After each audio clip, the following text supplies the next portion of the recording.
Hello everyone and welcome to my channel Learnwise. और आज के इस वीडियो में हम डिस्कशन करेंगे about the drafting committee of Indian constitution, the enforcement of Indian constitution and some criticism about the constituent assembly of India. मेरा जो previous video था उसमें मैंने डिस्कशन किया था about the working of constituent assembly and some major committees of the constituent assembly. तो जो major committees थी उसमें एक कमिटी थी drafting committee of Indian constitution, जिसका टास्क था एक ड्राफ्ट प्रिपेयर करना अबाउट द इंडियन कॉन्स्टिट्यूशन। हमने उसमें देखा था कि उसमें जो उस कमिटी के चेयरमैन थे वो थे doctor B.R. Ambedkar. Total drafting committee of Indian constitution में टोटल 7 मेंबर्स थे, जिसमें डॉक्टर B.R. अम्बेडकर चेयरमैन थे और उनके अलावा N. Gopala Swami Ayyangar, Alladi Krishna Swami Ayyar, doctor K.M. Munshi, Syed Mohammad Saadulla and N. Madhava Rao and T.T. Krishnamachari इसके मेंबर्स थे।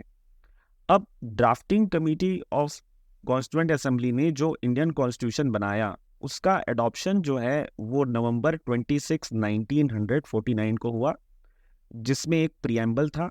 प्रियम्बल का मतलब होता है जो कॉन्स्टिट्यूशन का इंट्रोडक्शन या प्रीफेस, उसको कहते हैं प्रियम्बल। उसमें 395 आर्टिकल्स थे और 8 शेड्यूल्स थे। नेक्स्ट हम देखते हैं about the enforcement of Indian constitution. तो जैसा कि मैंने आपको बताया कि जो कॉन्स्टिट्यूशन रेडी हुआ उस कॉन्स्टिट्यूशन को 26 नवंबर 1949 को अडॉप्ट किया गया।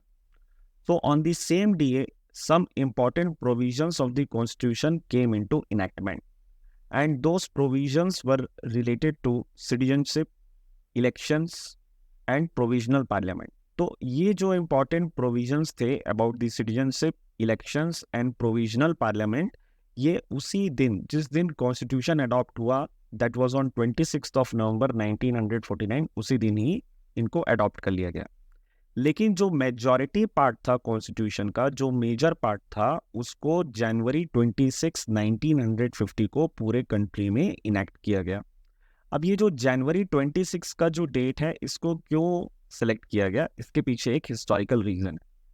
इंडियन नेशनल कांग्रेस का लाहौर सेशन हुआ था दिसंबर 1929 में, और उस सेशन में ये डिसाइड किया गया था कि जनवरी 26, 1930 को हम पूरे कंट्री में पूर्ण स्वराज मनाएंगे।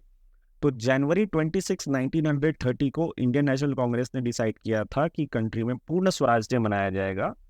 इसीलिए जो मेजॉरिटी पार्ट है इंडियन कॉन्स्टिट्यूशन का, उसको जनवरी 26, 1950 को इनेक्ट किया गया। तो ये डिफरेंस आप लोगों को पता होना चाहिए कि एडॉप्शन का जो डेट है ये 26 नवंबर 1949 है।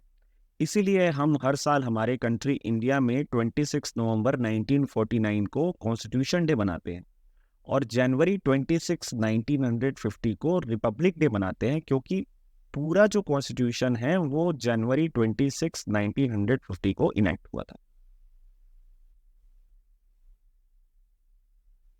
अब हम कुछ क्रिटिसिज्म देख लेते हैं अबाउट द कॉन्स्टिट्यूएंट असेंबली, और ये जो टॉपिक है ये हमारे मेकिंग ऑफ इंडियन कॉन्स्टिट्यूशन का लास्ट टॉपिक है। तो क्रिटिसिज्म ऑफ कॉन्स्टिट्यूएंट असेंबली में पहला क्रिटिसिज्म ये है कि लोग ये कहते हैं कि जो कॉन्स्टिट्यूएंट असेंबली है ये एक रिप्रेजेंटेटिव बॉडी नहीं है, क्योंकि इसके जो मेंबर्स हैं उनका इनडायरेक्ट इलेक्शन हुआ था from the provincial legislative assembly and the nominations from the princely states. इसके बारे में मैं आपको पढ़ाया था जब मैं कंपोजिशन ऑफ कॉन्स्टिट्यूएंट असेंबली आपको पढ़ा रहा था। तो अगर आपने वो वाला वीडियो नहीं देखा है तो जरूर से पहले उसको देख लीजिएगा, जिसका लिंक मैं आई बटन में प्रोवाइड कर दूंगा।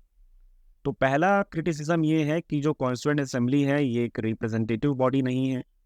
दूसरा कि जो कॉन्स्टिट्यूएंट असेंबली था ये एक सॉवरेन बॉडी नहीं था, क्योंकि इसका जो फॉर्मेशन हुआ अंडर कैबिनेट मिशन प्लान हुआ, और ब्रिटिशर्स के सुपरविजन के under constituent assembly of India का फॉर्मेशन हुआ। जो कॉन्स्टिट्यूएंट असेंबली है उन्होंने कॉन्स्टिट्यूशन को बनाने में काफ़ी ज़्यादा टाइम लिया। अप्रॉक्सीमेटली 2 years का जो टाइम है ये कॉन्स्टिट्यूशन को बनाने में लगा, क्योंकि जो हमारा कॉन्स्टिट्यूशन है वो एक कॉम्प्लेक्स कॉन्स्टिट्यूशन है, इसीलिए जो टाइम है वो ज़्यादा लगा।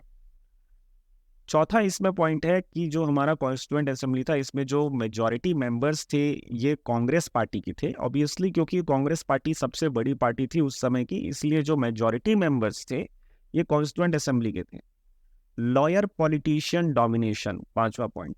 तो पांचवा क्रिटिसिज्म ये है कि जो हमारे कॉन्स्टिट्यूएंट असेंबली के मेंबर थे इसमें ज़्यादातर लॉयर और पॉलिटिशियंस थे, क्योंकि कॉन्स्टिट्यूशन बनाया गया और कॉन्स्टिट्यूशन बनाना एक बहुत ही टेक्निकल प्रोसेस है जिसमें लॉयर्स का और पॉलिटिशियंस के इनपुट लिए गए, इसीलिए जो डोमिनेशन हमको देखने के लिए मिलता है इन दी कॉन्स्टिट्यूएंट असेंबली वो लॉयर और पॉलिटिशियंस का देखने के लिए मिलता है।